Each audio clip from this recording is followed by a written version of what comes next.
ভারতবর্ষের বর্তমান আমাদের একটা মোটা সম্পদ যেটা দ্বারা কেড়ে নিতে চলেছেন, এটাকে কেন্দ্র করে পায়ে পা দিয়ে আমাদের ঝগড়া আরো বাঁধাবেন।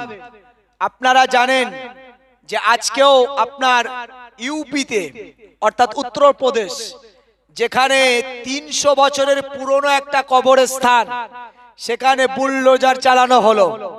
সবে তো আইনে পরিণত হয়েছে, এখনো তো কার্যকর হয়নি। সংসদে পাশ হয়েছে, আপনার রাজ্যসভায় পাশ হয়েছে, রাষ্ট্রপতির সিগনেচার হয়েছে, অর্থাৎ আইনে পাশ, আইন তৈরি হয়েছে। এটাকে নিয়ে আবার লড়াই চলবে, তারপরে হার জিতের ব্যাপার, তারপরে দখল বেদখলের ব্যাপার। তাহলে এখন দখল করছে প্রশাসন দিয়ে, তার মানেই ভাই এটা গায়ে গায়ে পা রেখেই তারা ঝগড়া করার চেষ্টা করছে। আপনারা দেখুন মুজাফফরনগরে, যারা এটা উত্তরপ্রদেশের একটা আপনার থানা, মুজাফফরনগর থানা, যেটা সাহারনপুর জেলার ঠিক আশপাশে, এইখানে একদল মানুষ তারা ওয়াকফ বিল নিয়ে তারা আন্দোলন করছে। কেন করবে না? এটা তো ভারতের সংবিধান। আমরা যে ধর্মেরই মানুষ হই না কেন, নিজ অধিকারের জন্য আমরা রাস্তায় নামতে পারি, আমরা নিজ অধিকারের জন্য আমরা পথ অবরোধ করতে পারি, নিজ অধিকারের জন্য আমরা সরকারের বিরুদ্ধে আন্দোলন করতে পারি। কথা ঠিক না ভুল? এ তো সংবিধানের রাইট, এই সংবিধান রাইট করেছেন এই ভারতবর্ষের সংবিধান। তাহলে কেন আমরা পারবো না? মুজাফফরনগরে আপনার 24 জনকে এই ওয়াকফ বিলের বিরুদ্ধে, যারা আপনার ওয়াকফ বিলের বিরুদ্ধে যারা আপনার ওখানে যারা করছিলেন, তাদেরকে এমনি করে আইনের আওতায় নিয়ে তাদেরকে কেস করা হলো। তাদেরকে এখন 2 লক্ষ টাকা করে তাদের বন্ডে জামিন করতে হয়েছে। আপনারা জানেন আজকের ঘটনা। ভাই এ সম্পর্কে আমাদের জানা দরকার। এই যে ওয়াকফ সম্পত্তি, এটা কাদের সম্পত্তি? এটা আমাদের বাপ দাদা 14 পুরুষ যারা এই আমাদের মতন অসহায় দুস্থ গরিব মানুষের মাঝে যেন এই সরকারের, যদিও এখন বর্তমান সরকার পরিচালিত, এই সরকার পরিচালনা করে যেন আমাদের হাতে তুলে দিতে পারে। সম্পদ কতটা আপনাদের জানা? ভারতবর্ষে কম বেশি বর্তমান হাতে কলমে যেটা লেখা, অমিত শাহর ওই লোকসভার বক্তব্য অনুযায়ী আরো অনেক বেশি, কিন্তু খাতা কলমে দেখা যায় ভারতবর্ষের ওয়াকফ সম্পত্তি হলো বর্তমান 9,40,000 একর জমি। 9,40,000 একর সম্পদ হলো হাতে কলমে ওয়াকফ বোর্ডের। যা আমরা বর্তমান যে রাজ্যে বাস করছি, এই রাজ্যের হাতে আছে 1,33,200, আপনার 1,33,200 একটু উপর একর জমি এই পশ্চিম বাংলার জমিনেও আছে। ভাই আমার, দোস্ত আমার, যেখানে বড় বড় বিল্ডিং আছে, যার ভাড়া কিরায়া চলছে, বিভিন্ন কোম্পানি চলছে, আপনাদের জানা, যেখান থেকে বছরে কয়েক হাজার কোটি টাকা ইনকাম হয়। তো আমরা মুসলমানরা সব পাই না, তারপরেও হয়তো আমরা রাস্তায় নেমে আন্দোলন করি, দাবি করি, কিন্তু আমরা সরকারের বিরুদ্ধে আমরা কিন্তু বিদ্রোহ করি না। তারপরেও আজ কেন্দ্রের সরকার, তেনারা আপনার এই ভারতবর্ষের মুসলমানদেরকে হটাবার জন্য, মুসলমানদের ভিতরে একটা লড়াই লাগানোর জন্য যে প্রচেষ্টা করছেন, আপনাদের জানা।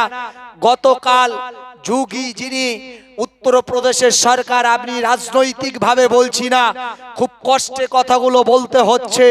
আপনারা জানেন আমাদের একজন ভালো নেতা আছেন, আমি রাজনৈতিক ভাবে ওই দলের কথা বলছি না, কিন্তু তিনি যে আমাদের জন্য কথা বলে সংসদে, এটা অজানা কিছু নয়।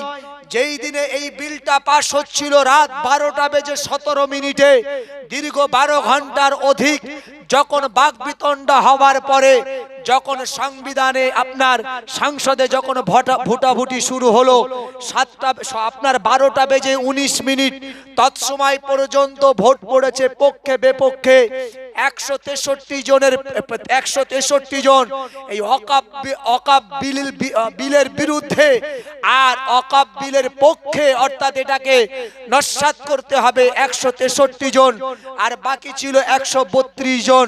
কিছু সময় পরেই দেখা গেল 288 জন আর আপনার 232 জন পক্ষে বিপক্ষে, অর্থাৎ ওরা সংখ্যাগুরু হয়ে গেল। সংখ্যাগরিষ্ঠতার খাতিরে তাদের বিল পাস হয়ে গেল যে ওয়াকফ সম্পত্তি এটা এখন সবার জন্য। তো সেই সময় আমার চোখে ওই সময় ঘুম আসেনি, আমি দেখছিলাম কেন বিষয়গুলো আমাদের জানা দরকার। ওই আপনার সংসদে বসে যিনি একজন রাজ পরিবারের মানুষ, তার রাজনীতি করার কোনো দরকার নাই, কিন্তু তারপরেও তিনি রাজনীতি করেন। জানেন আপনারা, যার নামে আপনার ওয়াইসির নামে একটা অক্সফোর্ড বিশ্ববিদ্যালয় আছে, যিনি একজন বড় পণ্ডিত মানুষ, যিনি একজন ব্যারিস্টার, যার নাম হলো আসাদউদ্দিন ওয়াইসি। ভাই আমার, দোস্ত আমার, তিনার তো অভাব নাই, কোটি কোটি টাকার মালিক তিনি, কোটি কোটি টাকার সম্পদ তার আছেন। কিন্তু সেই আসাদউদ্দিন ওয়াইসি যখন তিনি দেখলেন বিল পাস হয়ে গেল, তিনি চোখের আপনার চশমাটা খুলে দুটো চোখ মুছছে, আপনারা দেখেছেন ইউটিউব ফেসবুকের মাধ্যমে। কিন্তু কেন? আসলে তিনি তো তার জন্য নয়, ভারতবাসীর জন্য, ভারতের মুসলমানদের জন্য তিনি এই চোখের পানি ফেলেছে। আমরা সাধারণ মানুষের সম্পর্কে জানি না, তবে আগামী দিন আসছে, হয়তো এইরকম দিন আসবে। আমি আজকের এই নবিয়ানা মাহফিল থেকে বলে যাই, কারণ মনে রাখবেন, পৃথিবীতে আমরা যারা মোমেন বলে দাবি করছি, আজকে এই জায়গায় যদি আমরা দুর্বল হয়ে যাই, এই জায়গা থেকে যদি আমরা পিছিয়ে যাই, আমরা কিন্তু মোমেন বলে দাবি করতে পারবো না। কোরআন বলছে মোমেন হতে গেলে 7টা কোয়ালিটির দরকার আছে, যা মহান আল্লাহ বললেন, আত-তাইবুন আল-আবিদুন আল-হামিদুন আস-সাইহুন আর-রাকিউন আস-সাজিদুন আল-আমিরুন বিল মারুফ ওয়ান-নাহুনা আনিল মুনকার। আমি এই কথাগুলি 6টি আর বললাম না। ওয়াল হাফিজুনা লিহুদুদিল্লাহ, আল্লাহ বলছেন দুনিয়ার গোলামেরা শোনো, আমি আল্লাহ আমার দোয়া ল, অর্থাৎ মনে করো তোমাদের এই ভারতবর্ষে মুসলমান, তোমাদের মসজিদ, তোমাদের মাদ্রাসা, তোমাদের কবরস্থান লিল্লাহিয়াতের জন্য যে ওয়াকফ সম্পত্তি, এগুলো হলো মুসলিম ল, অর্থাৎ মুসলমান তোমাদেরই রক্ষণাবেক্ষণের দায়িত্ব আমি আল্লাহ দিয়েছি। যদি তোমরা যদি এই রকম একটা জায়গা চলে আসে, তোমরা যদি ঘরে চুরি পরে বসে থাকো, মনে রেখো তোমরা মোমেন হতে পারো না। ওয়াল হাফিজুনা লিহুদুদিল্লাহ, কারণ তোমরা মুসলিম লকে রক্ষণা করলে না, মুসলিম লকে তোমরা বাঁচালে না। এই কোটি কোটি টাকার সম্পদ যেটা আল্লাহর নামে উৎসর্গ করে গেছেন, ভাই আমার, দোস্ত আমার, এটা আজ কেড়ে নিতে চাইছে।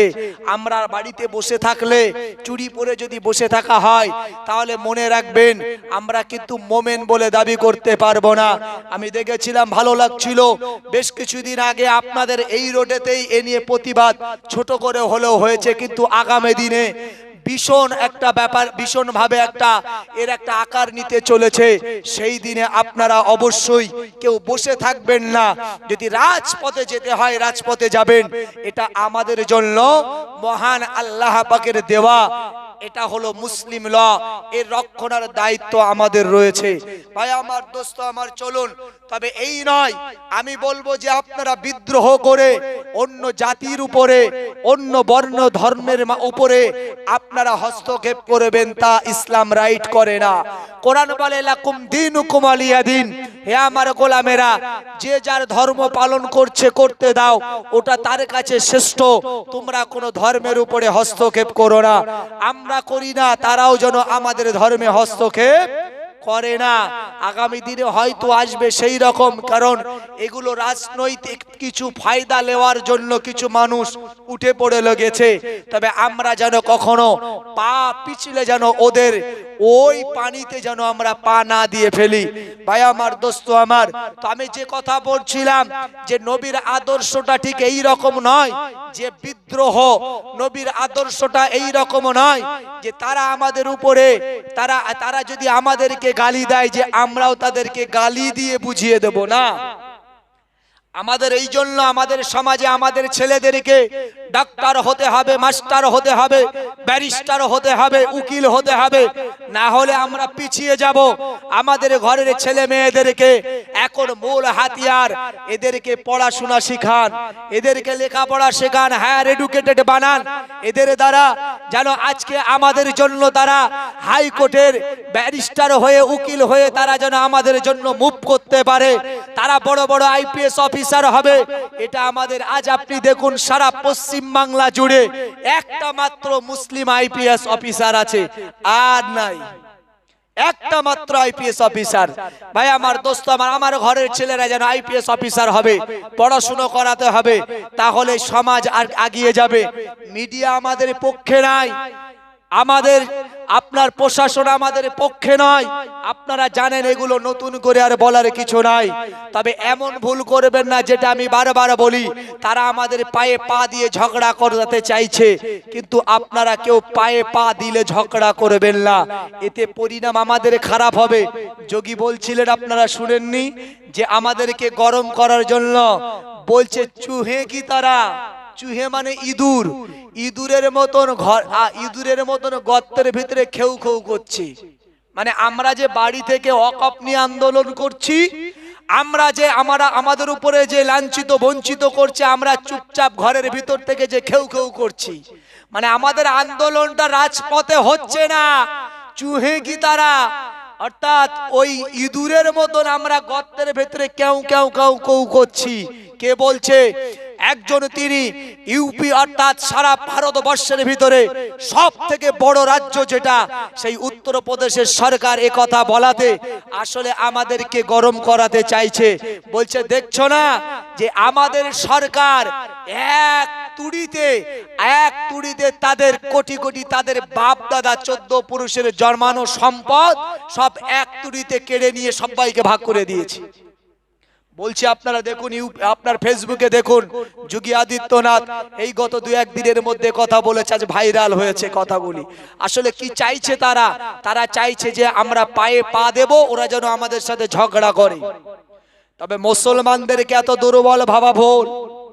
আপনি দেখুন, রমজানুল মুবারক মাসে বদরের ময়দানে 313 জন বিশ্ব নবীর যোদ্ধা ছিলেন, কিন্তু সেখানে তারা ছিল 1000 যোদ্ধা। কিন্তু সেই বদরের ময়দানে রমজানুল মুবারক মাসে রোজা রাখা অবস্থায় 313 জন 1000 মানুষকে পরাজিত করেছিল। একবার জোরে বলুন সুবহানাল্লাহ। এরা তো সেই জাতি, এরা পারে আগামী দিনে যদি প্রয়োজন আছে, সময় আসে, এই জায়গায় দাঁড়াতে এরা পিছু পা করবে না। কথা ঠিক না বল? ভাই আমার, দোস্ত আমার, তবে পাই পা দিয়ে ঝগড়া করলে তাদের সাথে ঝগড়া করবেন না। নবীর যুগেও করেছিল। বিশ্বনবী আমার সাহাবীদেরকে নিয়ে হুনাইনের যুদ্ধ থেকে ফিরছেন, হুনাইনের যুদ্ধ শেষ হয়েছে, নবীজি ফিরছেন, মদিনাতুল মুনাওয়ারায় আসছেন। ভাই আমার, দোস্ত আমার, এমন তো সময় দেখা যায় বিশ্বনবী সরকার দো আলম নবীজি সাল্লাল্লাহু আলাইহি ওয়াসাল্লাম যখন মদিনার কাছাকাছি পৌঁছেছেন, এমন তো সময় মসজিদ নববী শরীফে আজানের ধ্বনি উঠে গেছে। হযরত বিলাল রাদিয়াল্লাহু তাআলা আনহু হুজুর আমার মসজিদ নববী শরীফে আজান দিচ্ছেন। এ নওজোয়ান তরুণেরা, এমন তো সময় দেখা যায় একদল ইহুদি জাতি, একদল ইহুদি, ভাই আমার, দোস্ত আমার, ইহুদি কারা আপনারা চিনেছেন এখন?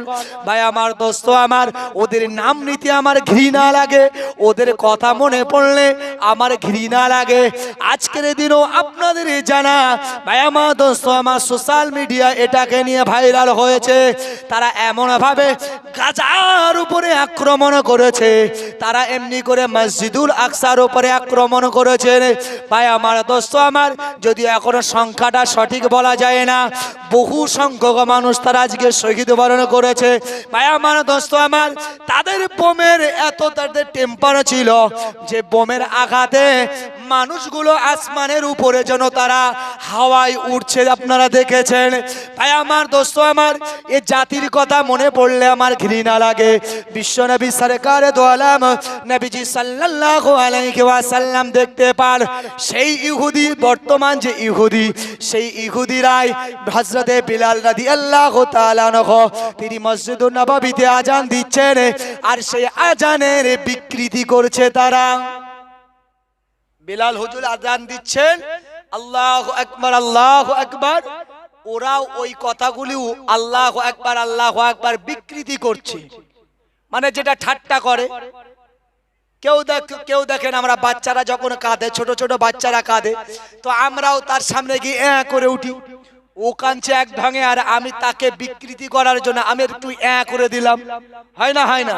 হয়। তো তারা আজানের বিকৃতি করছেন।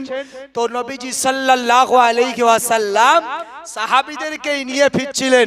নবীজি বলছেন, এই সাহাবীরা এদেরকে ধরো, এদেরকে ধরো। ভাই আমার, দোস্ত আমার, বিশ্বনবীর কথা শুনে সাহাবীরা ছুটে ছুটে সমস্ত ইহুদিদেরকে ধরলেন। এমন সময় বিশ্বনবী আমার বললেন, এ ছেলেরা একবার বলো, তোমাদের ভিতরে সুন্দর কণ্ঠে কে এই বিলালের আজানের বিকৃতি করছিল? যার কণ্ঠস্বরটা ছিল বড় ভালো, যার কণ্ঠস্বরটা ছিল বড় বুলন্দ, কোন ছেলে সে একবার বলো। এমন সময় ইহুদিদের মধ্য থেকে সবাই দেখিয়ে দিল, যার দিকে যাকে দেখিয়ে দিলেন এই ব্যক্তিটার নাম হলো হযরতে আবু মাহজুরা রাদিয়াল্লাহু তাআলা আনহু। যদিও তখন ইহুদি, পরবর্তীতে তিনি ঈমান এনেছিলেন, পরবর্তীতে বিশ্বনবী সাহাবী হয়ে গিয়েছিলেন। এ নওজোয়ান তরুণেরা সবাই দেখিয়ে দিলেন হযরত আবু মাহজুরা রাদিয়াল্লাহু তাআলা আনহুকে। এমন সময় বিশ্বনবী আমার বললেন, হে আবু মাহজুরা এদিকে আসো। বিশ্বনবীর যখন কাছাকাছি এলেন, হযরত আবু মাহজুরা রাদিয়াল্লাহু তাআলা আনহু হুজুর তার মাথার চুলের ভিতরে আঙ্গুলগুলো ঢুকিয়ে দিলেন।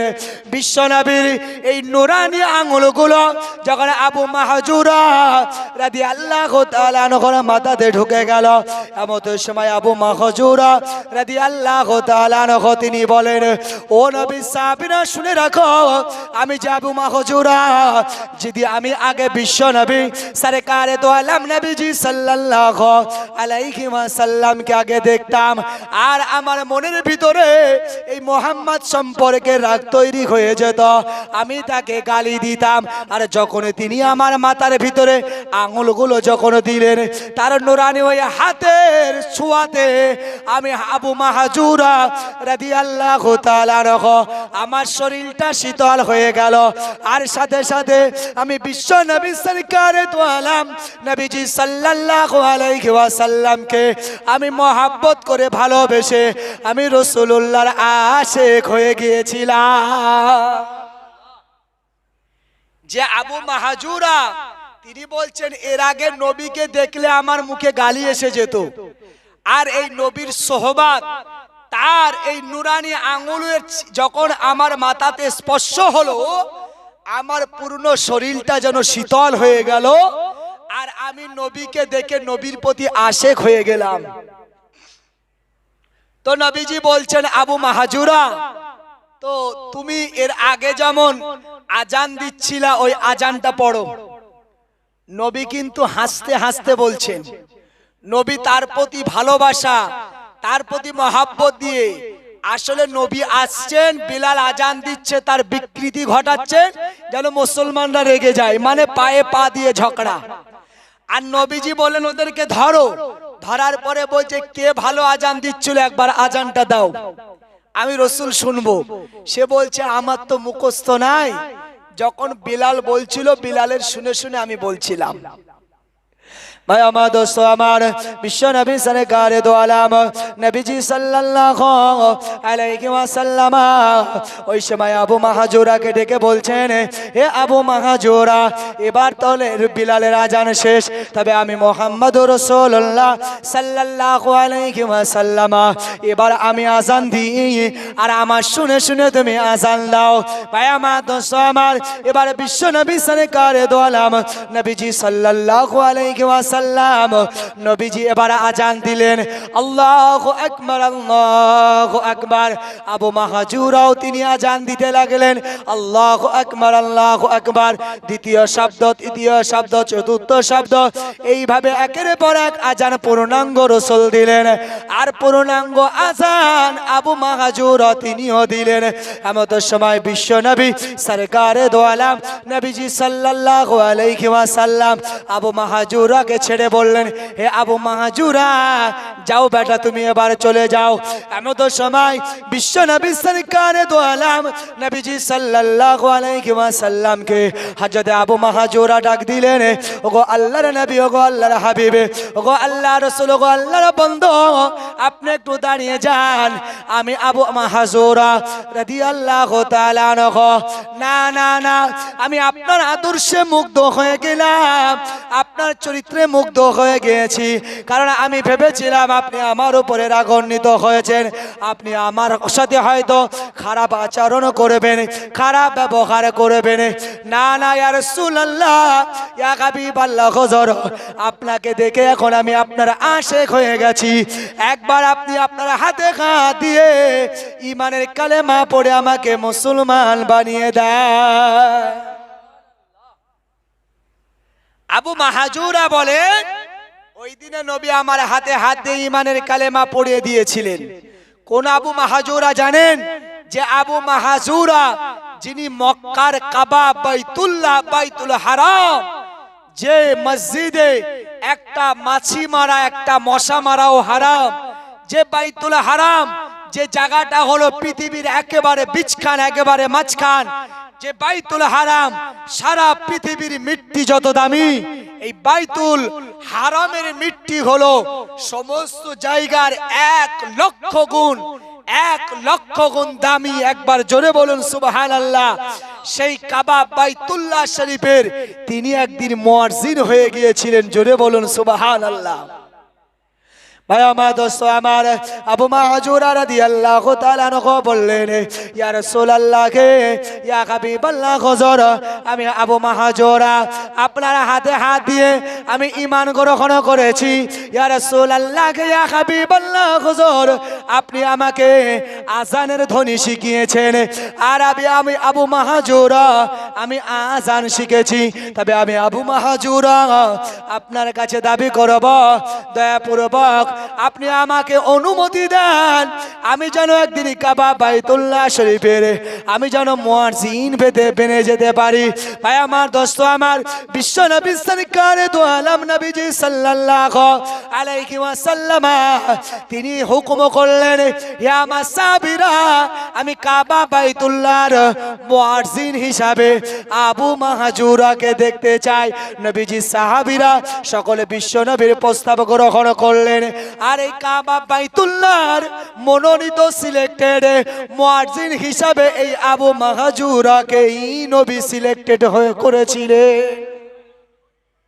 তো ভাই আমার, দোস্ত আমার, যদি এই কথাটা আমার বলার ছিল না, কিন্তু আমার বলার ছিল নবীজির আদর্শ।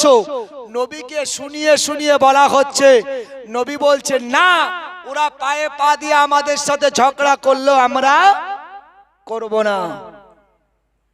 আপনি রাস্তাঘাটে যাবেন, আপনাকে হয়তো দাড়ি নিয়ে কটূক্তি করবে, টুপি নিয়ে কটূক্তি করবে, কেউ আপনাকে হয়তো বলবে ওই লুঙ্গিবাদী, কেউ আপনাকে বিভিন্ন ভাষায় আপনাকে, আপনি দেখেছেন এই রাজ্যেরও একজন এমএলএ যিনি এই লুঙ্গি বাহিনীকে কটূক্তি করেছে। এটা যদি আজ অন্য কেউ হতো, বা আমরা কেউ হতাম, বা সাধারণ মানুষ যদি হতো, এর বিচার অবশ্যই হয়ে যেত। আজ হয়তো তার কোমরে হয়তো কড়ি পড়ে যেত। কিন্তু দেখুন, রাজ্যের একজন যিনি বিধানসভার একজন এমএলএ, তাও জানেন, যিনি হলেন আমার বিধানসভার এমএলএ, আপনারা জানেন, নাম বলছি না, যিনি আমার বিধানসভার এমএলএ, যিনি এই লুঙ্গি বাহিনীকে তালিবানি বলেছেন, গুলি করে করে মারবেন বলেছেন।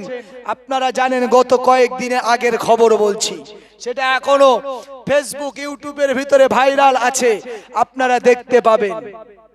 এই দেশের যারা রক্ষক, যারা জনসাধারণের, যারা জনমানুষের যারা প্রতিনিধি, যাদের সংরক্ষণের দায়িত্ব যারা নিয়েছে, তাদের মুখে যদি এমন ভাষা হয়, এ দেশ এ রাজ্য কি সংরক্ষণের আওতায় আছে? নাই। সাবধান হতে হবে, চলতে হবে। তবে নবীর আদর্শে চলতে হবে। নবী আমাদের শিখায়নি আমরা কোনোদিন ওই সমস্ত অন্য জাতি, অন্য কওম, অন্য ধর্মাবলম্বী মানুষ যারা আছে, আমরা তাদেরকে ঘৃণা করি না, আমরা তাদেরকে বন্ধু, আমরা তাদেরকে ভাই মনে করে আমরা দুনিয়াতে যেভাবে মিলেমিশে বসবাস করছি, এই বসবাসের বন্ধন, এই ভ্রাতৃত্ব, এই ভালোবাসা আপনারা নষ্ট করবেন না। কারণ রাসূল বলেছেন, পৃথিবীতে যারা মানুষ হিসেবে মানুষকে ভালোবাসতে পারলো না, তারা আমার উম্মত হতে পারে না, তারা আমার উম্মত বলে দাবি করতে পারে না। আমি রাসূল তাদের উম্মতের পরিচয় দিই না।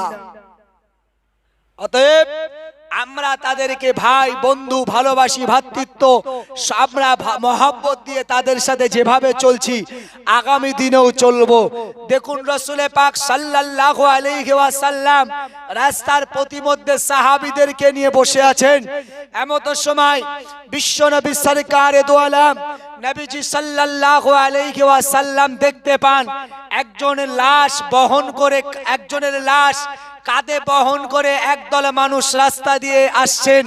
এমত সময় নবীজি সাল্লাল্লাহু আলাইহি ওয়াসাল্লাম যখনই দেখলেন একটা লাশ আসছে, তিনি উঠে পড়লেন।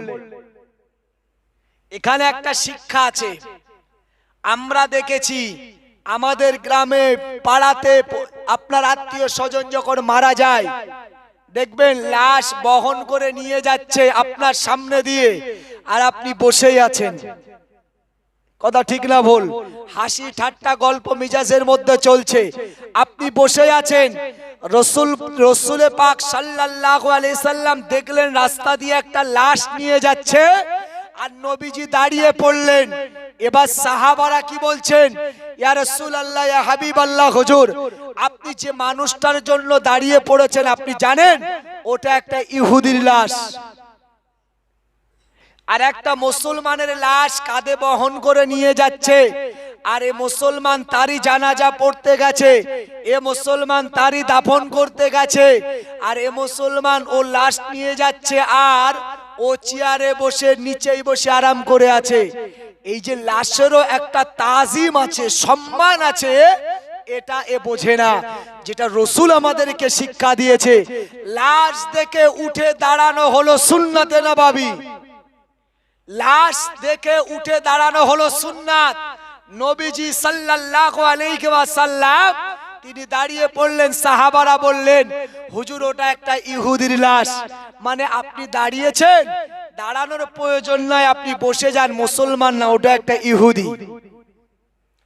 হে নওজোয়ান তরুণেরা, আমার আপনার নবী তো জাহানের বাদশা, প্রিয় নবী মুহাম্মদুর রাসূলুল্লাহ সাল্লাল্লাহু আলাইহি ওয়াসাল্লাম ওই সময় বললেন, হে আমার সাহাবারা শোনো, আমি রাসূল পাক জানিয়ে দিলাম, ওটা ইহুদি হতে পারে, ওটা খ্রিস্টান হতে পারে, ওটা নাসারা হতে পারে, ওটা মুসলমানের হতে পারে, কিন্তু আমি বিশ্ব নবী জানি ওটা তো একটা মানুষ। নবী বলছে ওটা একটা মানুষ। ও ইহুদি হতে পারে, কিন্তু একটা মানুষ। এর নাম তো ইসলাম, এর নাম ইসলাম। হে নওজোয়ান তরুণেরা, বিশ্বনবী সরকার দু আলম নবীজি সাল্লাল্লাহু আলাইহি ওয়াসাল্লাম ওই সময় সাহাবাদেরকে ডেকে বললেন, ইয়া আমার সাহাবারা শুনে রাখো, আমি নবীজি সাল্লাল্লাহু আলাইহি ওয়াসাল্লাম জানিয়ে দিলাম, আসলে ইহুদি হিসাবে আমার কাছে পরিচয় নাই, খ্রিস্টান হিসাবে আমার কাছে পরিচয় নাই, মুসলিম হিসাবে আমার কাছে পরিচয় নাই, আমি নবীজি সাল্লাল্লাহু আলাইহি ওয়াসাল্লাম একটা মানুষ হিসাবে আমি পরিচয় দিলাম। ভাই আমার, দোস্ত আমার, তাহলে এখান থেকে আমরা একটা শিক্ষা পেলাম, যদি রাস্তা দিয়ে কোনো আমার অন্য ধর্মাবলম্বী মানুষ যদি তারা যদি কাঁধে বহন করে শ্মশানে অথবা অন্যান্য কোথাও যদি তারা লাশ বহন করে কাঁধে করে নিয়ে যায়, ওই সময় যদি আমরা বসে থাকি, ওই সময় আমাদের দায়িত্ব, আমাদের কর্তব্য হলো দাঁড়িয়ে পড়া। আচ্ছা, এই জায়গা যদি আজকে মানুষের ভেতরে তৈরি হতো, তাহলে এই দুনিয়ায় অশান্তি ফাসাদ থাকতো, একে অপরের প্রতি যদি এই শ্রদ্ধা, এই ভালোবাসা, এই মহাব্বত থাকতো, তাহলে আমাদের ভিতরে অশান্তি থাকতো না। চলুন, যদিও তারা আমাদেরকে এইভাবে লাঞ্ছিত বঞ্চিত করতে চাইছে, তবে তাদেরকে মনে রাখা উচিত আমরা কিন্তু সেই জাতি, যে জাতি ভাই আমার দোস্ত আমার খালিদ বিন ওয়ালিদ, যিনি কিনা ইতিহাসের পাতায় যার নামটা জ্বলন্ত প্রমাণ, যার জ্বলন্ত ইতিহাসের পাতায় যাকে বিশ্ব বিজয়ী, যাকে যোদ্ধা বলা হয়, সেই খালিদ বিন ওয়ালিদের উত্তরসূরি আমরা তো তাদেরই উত্তরসূরি যারা ওই বদরের ময়দানে 313 জন 1000 মানুষকে পরাজয় করিয়েছিল। আমাদেরকে দুর্বল ভাবা চলবে না। ভাবতে পারো দিন আসবে, অপেক্ষা করো, ইসলামের এই দিন একদিন আসবে।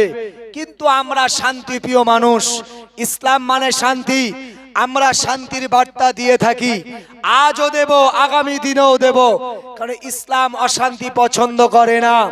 তো আমরা যারা পৃথিবীতে বেঁচে আছি, ভাই আমার দোস্ত আমার, নবীর আদর্শে আমাদের আদর্শিত হয়ে দুনিয়াতে আমাদেরকে চলতে হবে। তাহলে আমরা ওই পথের পথিক হতে পারবো যারা নবীন, অর্থাৎ নবিয়ানা কাজ করলে নবীন, সিদ্দিকিন যারা সত্যবাদী, ওই পথের পথিক যদি হতে চাই, আমাদের সদা সর্বদা সত্য হক হতে হবে। অশুহাদাই, আর না হলে দিন আসলে আমাদেরকে ওই কাজ করতে হবে যারা শাহাদাতের মাজাচাকে, যারা এই দুনিয়া থেকে বিদায় নিয়েছে। অশুহাদা, অর্থাৎ প্রয়োজন হলে ওই দিন আসলে শাহাদাতের যদি আমাদের পেয়ালা পান করতে হয়, সেই দিন পিছিয়ে নয়, পেয়ালা পান করে তাদের দলভুক্ত আমাদের হতে হবে। আর যদি সেই দিন না আসে, অসলিহীন অর্থাৎ নেক মানুষ, আল্লাহর ওলি বুজুর্গ মানুষ, তারা যেভাবে দুনিয়াতে আমলে জিন্দেগি করে দুনিয়া বাসার করেছে, আমাদেরকে ওইভাবে চলে আমলে জিন্দেগি বানিয়ে আমাদেরকেও সেই বুজুর্গনেদের রাস্তা ধরে ওই পথের পথিক আমাদেরকে হতে হবে। আমরা যদি আল্লাহ এবং আল্লাহ রসুলকে অনুকরণ করি, তাহলে তাদের রাস্তায় অবশ্যই আমরা তাদের রফিক, তাদের বন্ধু হয়ে যাব। আল্লাহ আমাদের সবাইকে কবুল করুন, সকলে বলি আল্লাহুম্মা আমিন।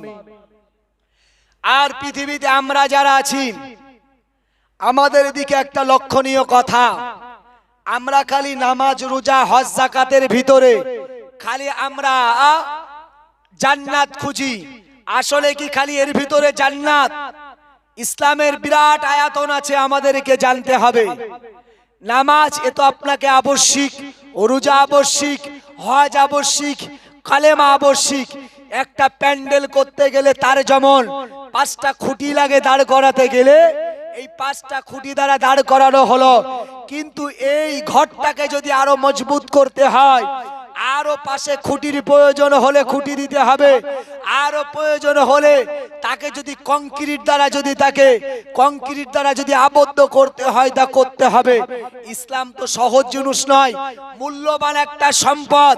ভাই আমার দোস্ত আমার, যেমন সোনা গহনা আমরা ঘরে সব থেকে সংরক্ষিত জায়গা, যেখান থেকে যেন মানুষ চুরি না করতে পারে, এই রকম আবদ্ধ জায়গায় আমরা রাখি।